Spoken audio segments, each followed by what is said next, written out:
Welcome back 10th class. Important question CBSE के exam में, board का जो एग्जाम पहले हुआ था, पहले का यार अब भी इस ऐसा क्वेश्चन तो हर बार आते हैं, तो आप इसको ध्यान से समझ लो कैसे करने होंगे।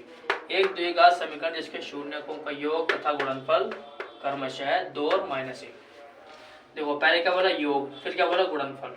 तो योग का मान है 2 और गुणनफल है -1। इस तरीके से देखना होता है इन्हें, ठीक है।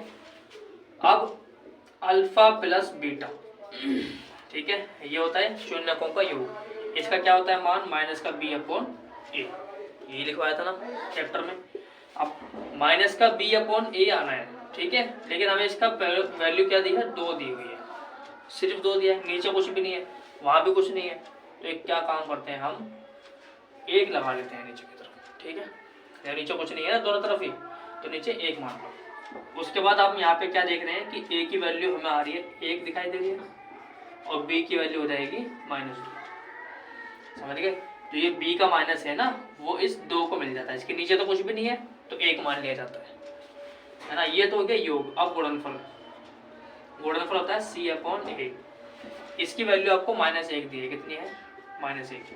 तो इसके नीचे भी 1 मान लें, कोई फर्क नहीं पड़ेगा, नीचे तो 1 मान सकते हैं। तो यहाँ पे देखो, यहाँ भी c की वैल्यू 1 आ रही है, सॉरी a की वैल्यू, और c आ रहा है -1। c कितना है, -1, ठीक है।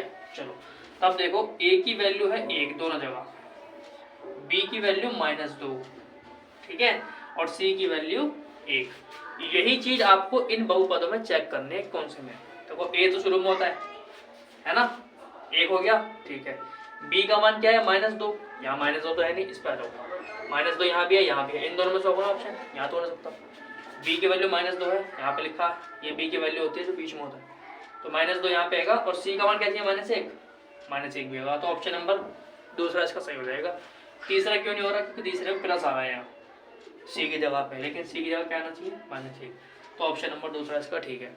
इस तरीके से आपको चेक करके बताना होगा, एक ही नंबर के क्वेश्चन आएंगे, समझ गए।